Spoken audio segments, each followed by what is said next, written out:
नमस्कार दोस्तों, स्वागत है प्रेरक कहानियाँ में। आज की कहानी सपनों का घर। पूरा घर लाइट से जगमगा रहा था। दरवाजे पर बंधनवार सजाए गए थे। आज सुदीप्ता और शशांक का नए घर में गृह प्रवेश था। रिश्तेदार और पड़ोसी महिलाएं मंगल गीत गा रही थीं और उन्हीं के बीच सुदीप्ता हाथ में कलश लिए घर में प्रवेश कर रही थी कि इतने में शशांक ने उसे रोक लिया। शशांक के अचानक रोकने पर हर कोई हैरान रह गया। सुदीप्ता ने पूछा, क्या हुआ? आपने मुझे गृह प्रवेश करने से क्यों रोक लिया? सुदीप्ता, यह हमारे सपनों का घर है और इस घर की गृह लक्ष्मी यूं सूनी सूनी प्रवेश नहीं करेगी। मैं कुछ समझी नहीं, आप कहना क्या चाहते हो? सुदीप्ता के इन सवालिया नज़रों को देखकर शशांक अपनी कार में से एक बैग लेकर आया। उसे सुदीप्ता को देकर बोला, पहले देखो इसे। सुदीप्ता ने उस बैग को खोलकर देखा तो उसकी आंखें खुली खुली रह गईं और कुछ ही पल में उसकी आंखों में आंसू आ गए। अरे, ये तो मेरे ही गहने हैं। ये कैसे? आज तुम इन्हीं गहनों को पहनकर अंदर प्रवेश करोगी। सुदीप्ता ने वहीं दरवाजे पर वो गहने पहने। उन गहनों को पहनने पर उसके चेहरे पर जो खुशी थी, उसे देखकर शशांक के दिल को बहुत तसल्ली मिली थी। गहने पहनने के बाद सुदीप्ता और शशांक ने अपने नए घर में प्रवेश किया। शशांक के घर वाले भी यह सब देख रहे थे, जिसे देखकर उनके कलेजों में अनेकों सांप लौट रहे थे। घर की भव्यता को देखकर भी उन लोगों की आंखें फटी की फटी रह गईं। खैर, सारा प्रोग्राम अच्छे से हो गया तो शाम को पूरा परिवार साथ बैठा। घर आए रिश्तेदार शशांक की भूरी भूरी प्रशंसा कर रहे थे। तभी एक रिश्तेदार ने शशांक की माँ से कहा, बधाई हो भाभी जी, आपके बेटे ने तो बड़ा ही आलीशान मकान बनाया है। तभी दूसरे रिश्तेदार भी बोल पड़े, और देखा नहीं, आज तो बहू को सोने के गहने भी गिफ्ट किए। मतलब बेटा बहुत अच्छे से कमा रहा है इनका। उन लोगों की बात सुनकर शशांक की माँ बोली, हाँ भाई, बेटा खूब कमा रहा है, पर क्या फ़ायदा?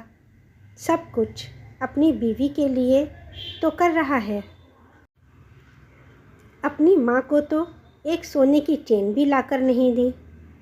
हाँ, और नहीं तो क्या, देखो ना, न्योता भी हमें 2 दिन पहले ही दिया है, मेहमानों की तरह, जैसे हम उसके घर के नहीं। सच में बहू के आने के बाद बेटे बदल जाते हैं। अब की बार शशांक के पापा ने कहा।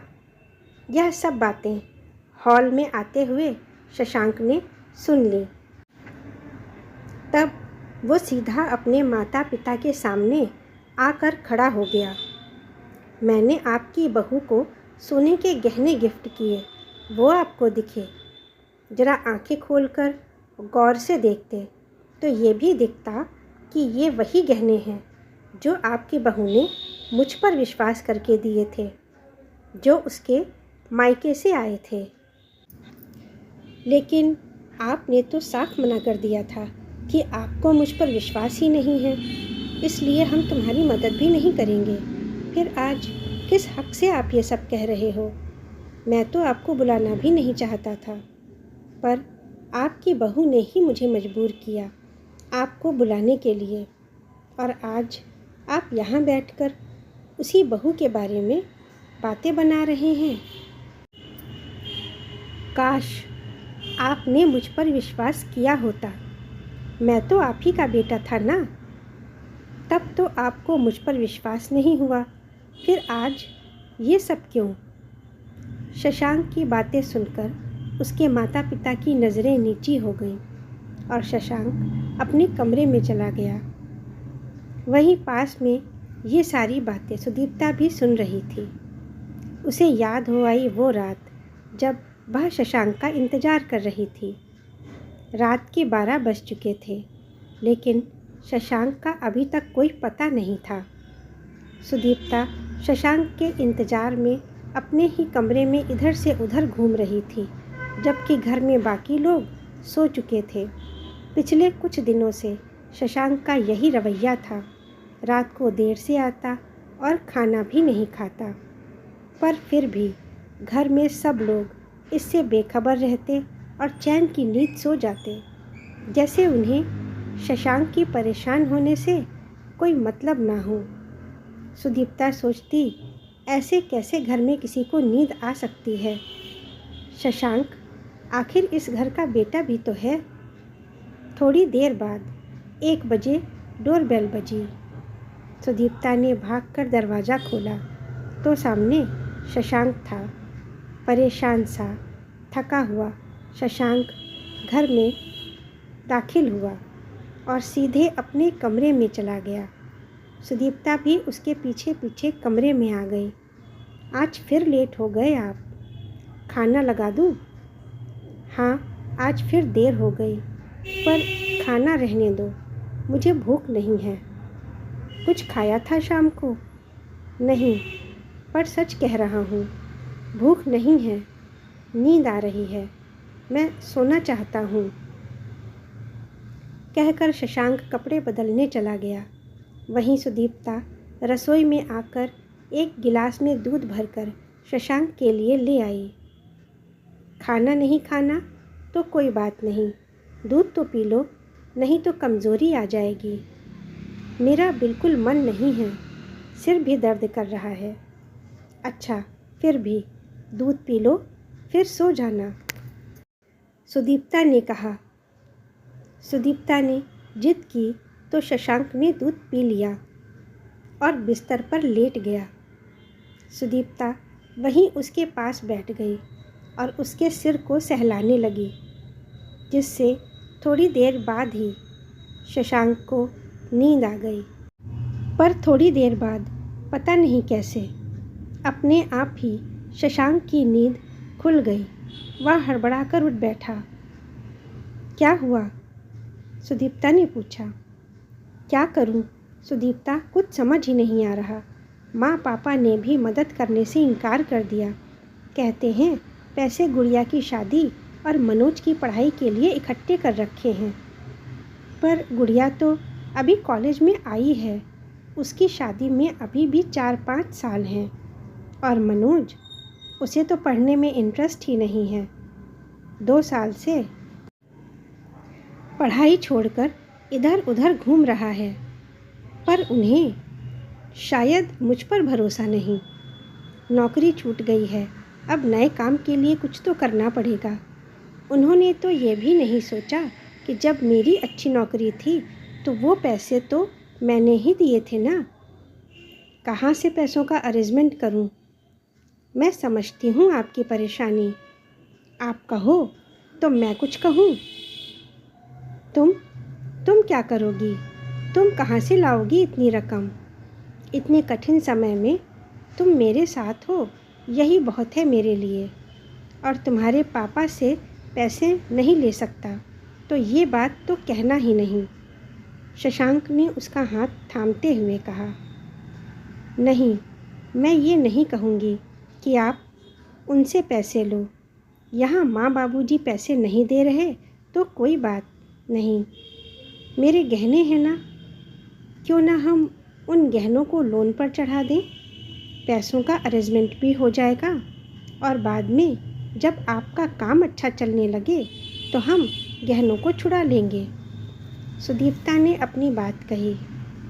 बेकार की बात मत करो, इतनी मुश्किल से गहने बन पाते हैं और तुम कह रही हो मैं उन्हें गिरवी रख दूं? शशांक गुस्से में बोला।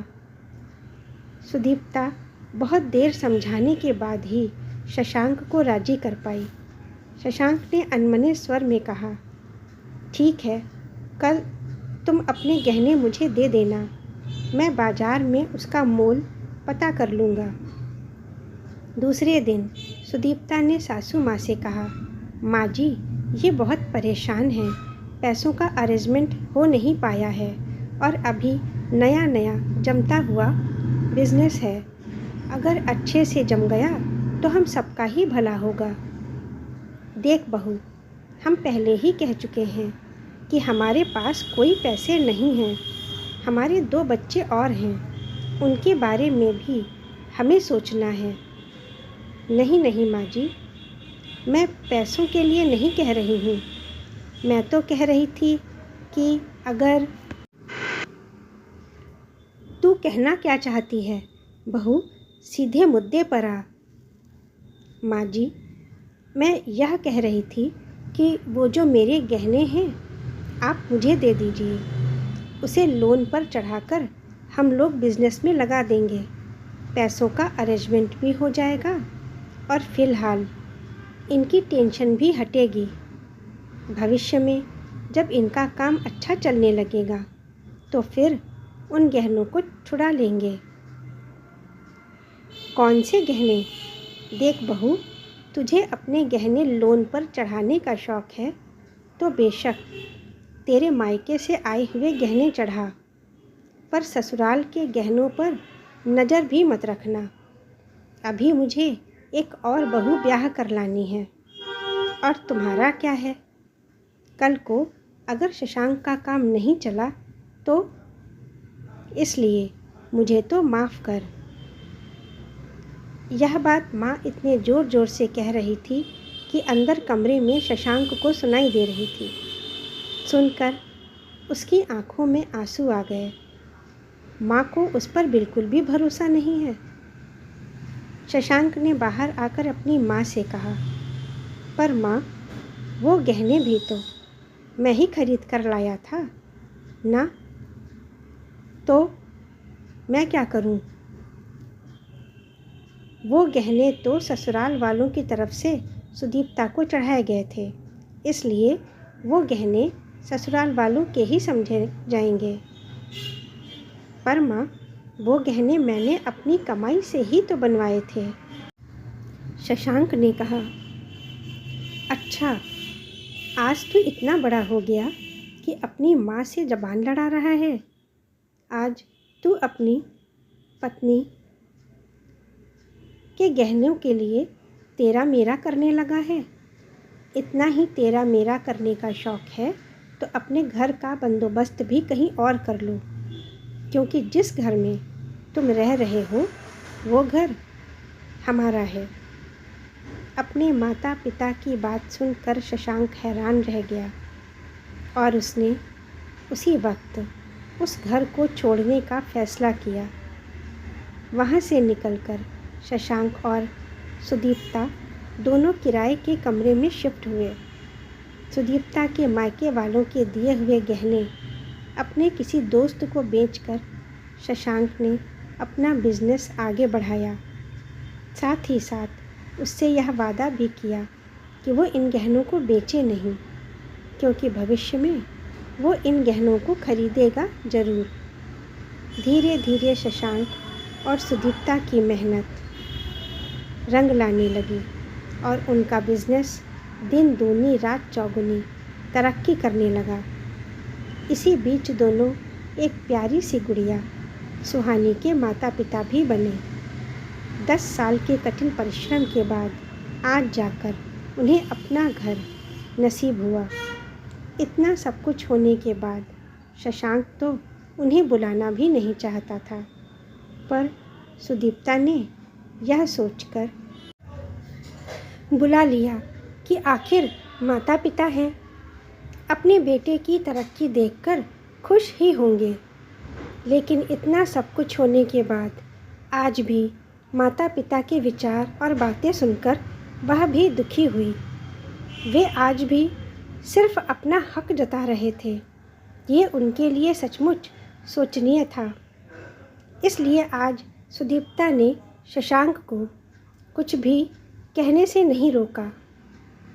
खाना खाकर सारे रिश्तेदार जाने लगे। सुदीप्ता ने सम्मान से उपहार देकर सभी को विदा किया। तब माता पिता भी जाने के लिए उठ खड़े हुए। शशांक ने उन्हें एक बार भी रुकने के लिए नहीं कहा, ना ही सुदीप्ता ने।